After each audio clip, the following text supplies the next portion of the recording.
시편 144편을 우리는 읽었습니다. 그 가운데 다윗은 자신의 구원과 믿음의 확신이 하나님께로부터 시작되었음을 분명하게 오늘 말씀하고 있는 것을 우리는 말씀을 통해서 볼 수 있었습니다.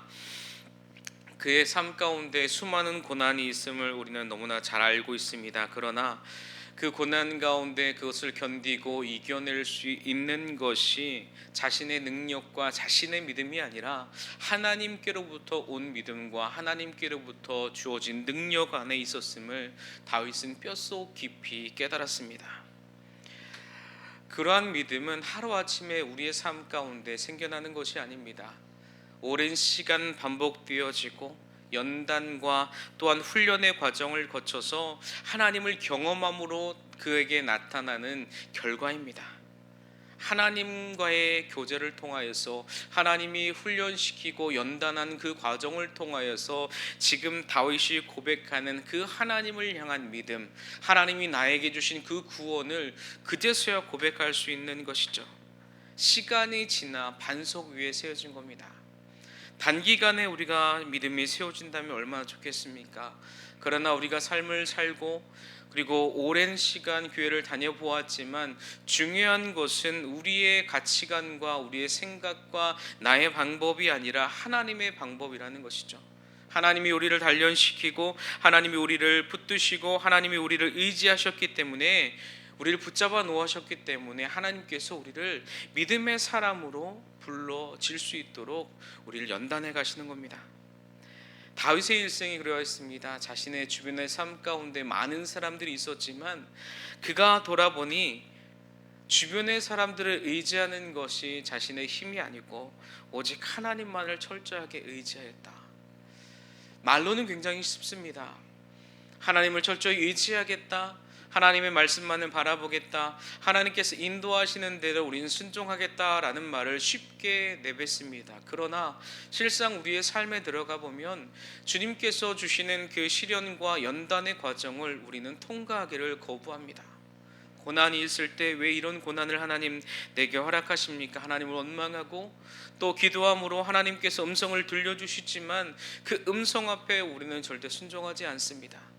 내 생각과 부딪히고 내 뜻과는 다르기 때문에 내가 원하는 바와는 다른 것을 하나님께서 말씀하시기에 우리는 하나님의 그 말씀을 거부하고 또 거부하는 모습이 우리 안에서 발견되어진다는 것이죠. 다윗이 이러한 믿음이 어느 과정을 통해서 세워졌을까? 살펴보면 그는 어렸을 때부터 고난이 있었을 뿐 아니라 그가 사울 왕에게 죽임을 당할 수 있는 여러 가지 위협의 상황 가운데 있었습니다. 그 위협을 도망하는 그 가운데에 그와 함께하는 사람도 있었고, 물론 이방 땅에 가서 자기가 미친 채 하는 모습도 있었습니다. 그 지혜가 어디에서부터 나올까? 자신이 어떠한 사람인지 블레셋 사람들은 분명히 알고 있는데 거기에서 미친 채 하는 그의 모습, 누가 감히 그러한 상상이나 할 수 있겠습니까? 자신이 이전까지 전쟁에서 많은 능력이 있고 많은 것을 쌓아놓았지만 한낱 이방인 땅에 가서 자신의 모습은 초라할 뿐입니다. 이 땅을 살아갈 때 우리의 삶에서 얼마나 초라합니까? 하나님 없이 살아가는 것이 많은 사람들이 뭔가 그래도 하나님 없이 잘 살아갈 수 있구나라고 생각할 수 있겠지만 그것은요, 우리의 착각입니다. 하나님 없는 삶은 우리에게는 무의미한 삶입니다. 다윗이 오늘 1절에서 하나님 앞에 이렇게 고백하죠. 나의 반석이신 여호와여. 반석이 무엇입니까? 흔들리지 않는 겁니다. 예수님께서 베드로에게 너희 이름을 반석에 세우겠다, 네 위에 반석의 교회를 세우겠다, 주님께서 말씀하셨습니다. 흔들리지 않는다라는 겁니다. 반석은요 절대 흔들리지 않습니다. 그러나 그것을 깨뜨릴 수 있는 것은 하나님의 능력입니다. 하나님의 능력이 임할 때에 그 바위와 능력이 임할 때에 그의 삶이 깨지는 겁니다. 아무리 제자의 삶을 살던 많은 제자들도 주님께서 말씀하실 때 그 말씀이 이루어지는 그 현장, 십자가의 그 현장에 있을 때 어떻습니까? 모두 다 도망갔죠. 하나님께서 예수님께 분명하게 말씀하셨지만 그 말씀을 사람들은 잊는다라는 것이죠. 왜 있습니까? 자신 앞에 있는 그 고난과 어려움과 그 상황이 이해가 되지 않기 때문에 오늘 1절에 다윗은요, 반석이신 여호와를 찬양합니다라고 말하면서 이렇게 말합니다. 그가 내 손을 가르쳐 싸우게 하시며 손가락을 가르쳐 전쟁하게 하시는도다. 아멘. 다윗은요, 전쟁을 경험하면 경험할수록 자신이 그 가운데 한 것이라곤 아무것도 없음을 깨닫게 됩니다. 그러니까 이 고백을 하는 것이죠. 내 손을 가르쳐 싸우게 하십니다. 하나님은 나의 손가락을 가르쳐 전쟁하게 하십니다. 하나님께서 직접 싸우신다라는 것이죠. 또한 하나님께서 연단을 가정을 통해서, 또한 하나님께서 말씀하심을 통하여서 그 방법으로 싸워 나아간다라는 것. 우리가 성경의 말씀을 보면 승리케 하신다라는 말을 하나님께서 자주 사용하신 것을 보게 됩니다. 그러나 우리가 싸움을 할 때에 보면은 하나님께서 훈련을 통하여서 그 싸움을 이기게 하셨다라는 그러한 말은 흔하지 않습니다. 오늘 이런 다윗과 같은 표현은요, 흔하지 않은 표현입니다. 하나님께서 앞서 싸우셨다, 하나님께서 능력을 주셔서 싸웠다, 그러나 하나님께서 가르쳐서 훈련시켜서 싸우게 하셨다라는 것은 성경에는 거의 없습니다. 자주 사용되는 표현이 아닙니다. 이 말은 무엇입니까? 다윗의 삶 가운데, 자신의 삶 가운데 돌아보니까 하나님의 은혜로서 싸웠던 것이지 자신의 능력과 자신의 힘으로는 전혀 할 수 없다라는 것, 불가능한 일이라는 것이죠. 실제적인 다윗의 전쟁을 살펴보면 다윗은 패하지 않습니다. 사람의 힘으로 그 모든 전쟁으로 다 이겨낼 수는 없습니다. 불가능을 가능케 하신 것, 바로 하나님. 어떻게 사람들의 전쟁에 모두 다 이길 수 있겠습니까? 전쟁할 때마다 왜 이기겠습니까? 어떻게 싸워야 그 모든 것을 다 이길 수 있을까요? 그 방법은요, 다윗의 삶에서 찾아볼 수 있습니다. 다윗은 전쟁에 앞서서 어떻게 합니까? 하나님 앞에 기도합니다. 하나님, 이 싸움의 방법을 내게 알려주소서. 하나님, 어떻게 싸워야 합니까? 나에게는 한계가 있습니다. 하나님, 나의 방법을 주님 알려주시옵소서. 이 사람들, 이 상황 각각마다 다른데 하나님, 어떻게 우리가 이 싸움을 해야 하겠습니까? 다윗은 하나님 앞에 자신의 삶을 겸손히 내려놓는 삶이 있었습니다. 하나님, 어떻게 해야 되겠습니까? 이 말은요, 하나님, 내가 주님께서 무엇을 말씀하든지 하나님, 내가 순종하겠습니다 라는 그 말씀이 그 안에 들어있는 겁니다. 하나님, 말씀하시던 대로 내가 싸우겠습니다. 하나님, 내게 가르쳐 주셔서 반복된 삶 가운데에 하나님 앞에 엎드려질 때에 하나님께서 응답하여 주시고 하나님께서 그에게 승리를 맛보게 하시고, 그 겸손한 다윗에게는요, 하나님 앞에 그 하나님께서 승리케 하신 그 전쟁을 자신이 가로채지 않았습니다. 하나님 앞에 올려드리는 것이죠. 하나님, 모든 전쟁은 하나님께서 하시는 것입니다. 그러니까 시편에서 계속 반복되어지는 것이 하나님께서 힘을 주셔서, 하나님 내 앞에 싸우셔서, 자신의 경험되어진 삶을 돌아보니까 하나님께서 모든 전쟁을 다 이끌어 나아가시는 겁니다. 그래서 다윗이 2절에서 고백하는 겁니다. 여호와는 나의 사랑입니다. 여호와는 나의 요새입니다. 여호와는 나의 산성입니다. 나를 건지시는 이입니다. 나의 방패이십니다. 내가 그에게 피합니다. 삶의 경험되어진 순간순간을 오늘 하나님을 찬양합니다. 단어 하나하나에 이 여러 가지 표현으로 내가 주님을 사랑합니다, 주님을 찬양합니다라고 표현하는데요, 오늘 기록되어진 요새라는 이 단어는요, 견고한 성입니다. 흔들리지 않는 성입니다. 사람들이 접근하기 어려운 장소를 요새라고 말합니다. 산성도 마찬가지죠. 사람들이 쉽게 접근할 수 없는 것, 낭떠러지와 같은 것을 산성이라고 말합니다. 이 말은 무엇입니까? 요새와 같이 접근하기 어렵다라는 겁니다. 하나님께서 그의 삶 가운데에 피난처 되시고 도피처 되시고 안전한 곳이기 때문에 그 어떠한 것도 자신을 위협하거나 넘어뜨릴 수 없음을 다윗은 표현하는 겁니다.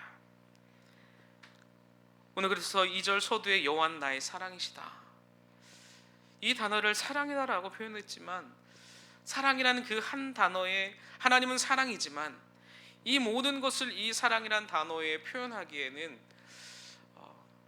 조금 부족하지 않을까 싶기도 하더라고요. 왜냐하면 이 사랑이란 단어는 헤세드입니다. 하나님의 은혜와 긍휼과 그 모든 것들이 다 들어가 있는 그 단어를 사랑이란 단어로 표현했습니다. 하나님은 사랑이시다. 물론 하나님을 사랑이란 이 단어로 표현할 수 있지만 우리의 그 한정된 언어로 표현하기에는 하나님이 워낙 크고 높고 긍휼하신 분, 다윗이 이렇게 표현하지만 하나님은 이 안에 다 표현되어질 수 없는 분입니다. 생각해 보십시오. 하나님이 어떻게 은혜라는 그 단어 하나에 다 포함될 수 있겠습니까? 우리가 말하는 그 사랑이란 단어 하나에 하나님이 어떻게 다 표현되어질 수 있겠습니까? 그렇게 표현되지가 어렵습니다. 우리 안에 늘 그렇게 질문해 보아야 합니다. 하나님을 우리가 어떻게 표현하고 있나? 다윗은 나의 사랑이십니다. 요새의 산성 건지시는 이 방패. 그렇게 하나님 내가 주님 앞에 피할 수 있습니다. 모든 것을 다 표현한 것이죠. 그렇게 표현한 다윗은요 3절과 4절에서 이렇게 표현합니다. 자신의 나약함을 말합니다. 여호와여, 사람이 무엇이기에 주께서 그를 알아주시며 인생이 무엇이기에 그를 생각하시나이까? 사람은 헛것 같고 그의 날은 지나가는 그림자 같으니이다. 아멘. 자신의 한계를 말합니다. 특히 오늘 그림자라는 단어를 사용합니다. 그림자의 존재를 나타나게 하는 것이 무엇입니까? 바로 빛입니다. 빛이 없으면요 그림자의 존재는 나타나지 않습니다. 빛이 있어야 그림자가 존재하는 것이죠. 하나님의 빛이 우리에게 비춰지지 않으면 우리는 전혀 존재하지 않습니다. 만약에 존재하더라도요 우리는 무의미합니다. 의미 없이 살아가죠. 지금 이 땅을 살아가는 많은 사람들이 그러지 않습니까? 하나님의 빛이 비춰짐에도 불구하고 그 빛의 의미를 깨닫지 못하니까 삶이 어떻습니까? 무의미합니다. 우리를 살아있는 자로 만드셨지만 우리를 죽은 자로 살아가죠. 빛이 없으니까, 우리를 조명해주지 않으니까, 우리를 조명하고 있음에도 그 조명하는 빛을 우리가 알지 못하기에 우리의 삶은요 여전히 무의미하게 여전히 살아가고 있습니다. 이 말은 무엇입니까? 하나님이 우리에게 힘을 주셔야 살아갈 수 있는 존재, 하나님 앞에 구원을 바라고 하나님 주의 능력을 주셔서 우리에게 구원을 베푸소서라고 하나님 앞에 구할 수밖에 없는 연약한 존재, 하나님이 없으면 허무하고 아무런 의미 없는 존재. 사람들은 계속 찾습니다. 나의 존재의 의미를 찾기 위해서 부단히 했습니다. 예전에는 자신의 존재의 의미를 찾기 위해서 산속 깊은 곳으로 가기도 하고 자신의 삶을 떠나서 아무 사람 없는 곳으로 나아가기도 합니다. 그러나 그렇다라고 해서 우리의 삶의 존재의 의미를 우리는 깨닫지 못합니다. 하나님 아는 다른 곳에서 찾으려고 하니까 우리는요 계속 헛발질하는 겁니다. 우리가 정확하게 우리의 존재의 의미를 찾을 수 있는 것은 하나님 앞에 나아갈 때에, 하나님의 그 빛이 우리에게 조명되어질 때 무엇입니까? 오늘 5절의 말씀을 보십시오. 여호와여, 주의 하늘을 들이오고 강림하시며.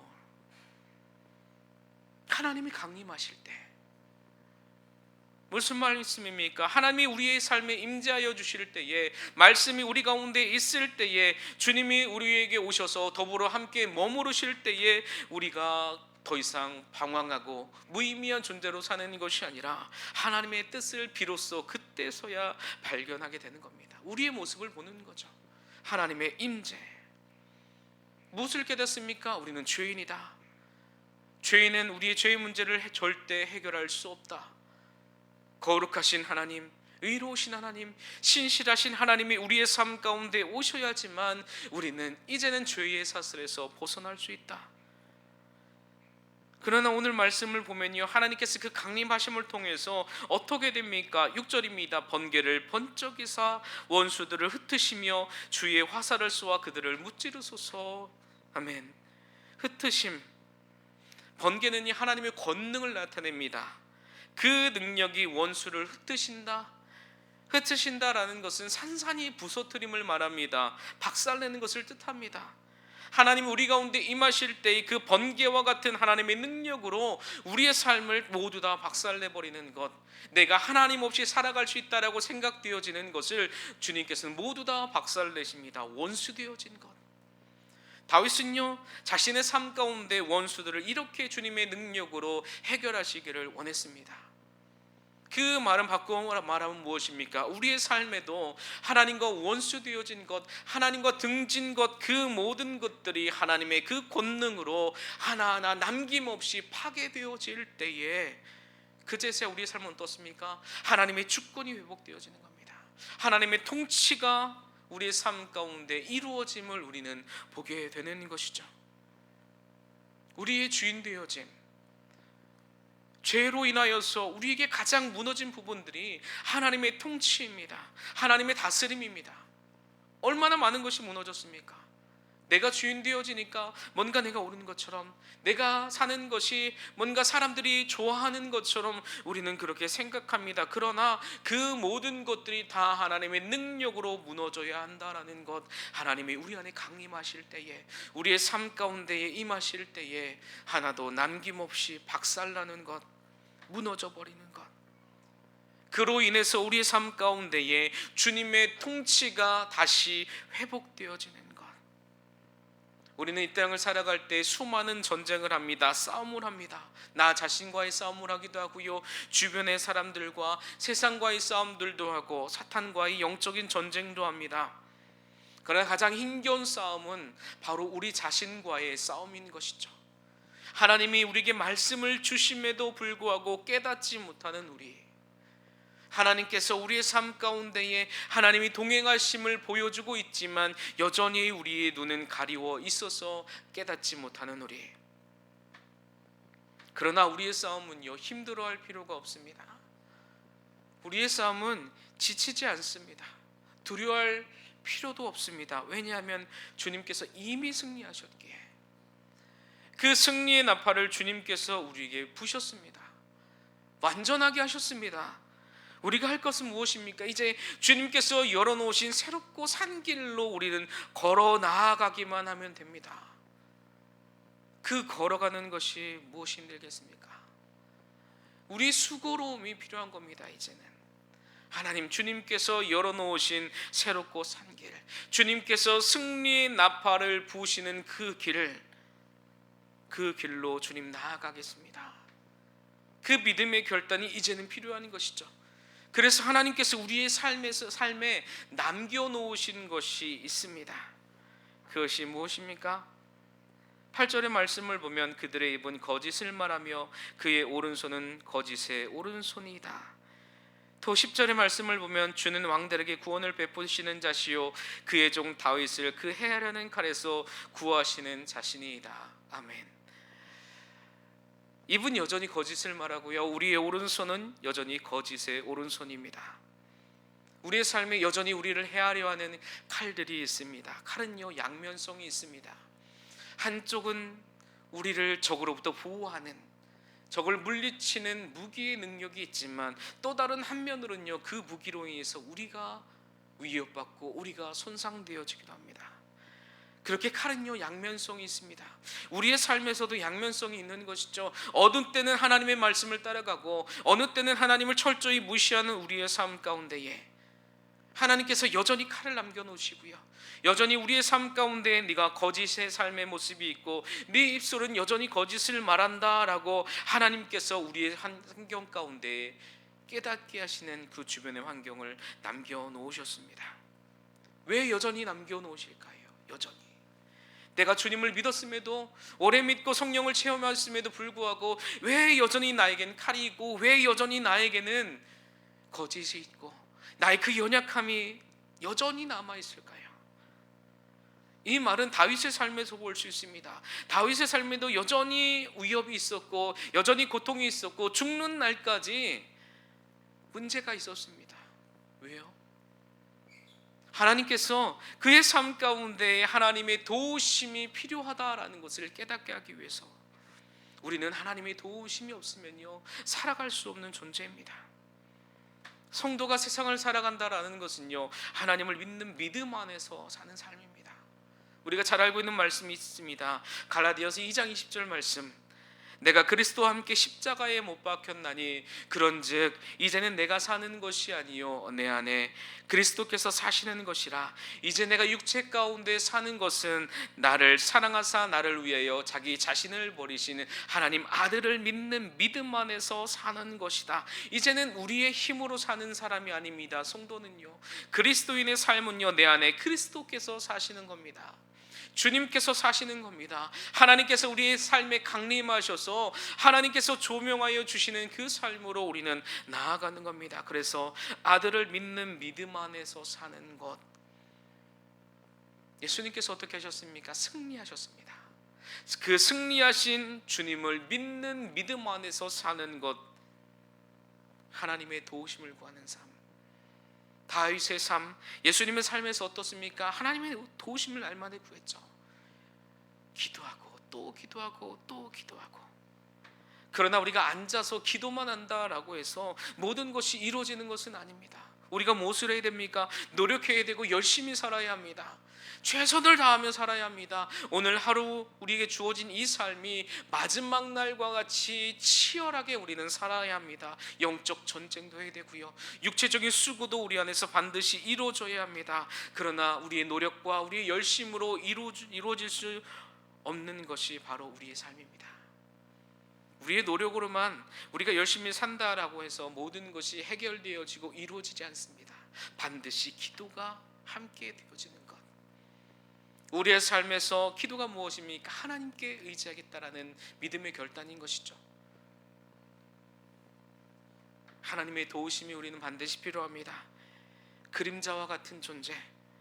오늘 다윗은 사람은 헛것이다 라고 말합니다. 왜 헛것이겠습니까? 하나님 없는 사람은 헛된 것. 솔로몬은 잠언에서 계속해서 그렇게 말하죠. 전도서에서도 말하죠. 하나님 없는 삶이 얼마나 무의미한가. 우리의 노력으로 내가 가진 것으로 살아보았자 자신에게 경험되어지는 것이 무엇이냐?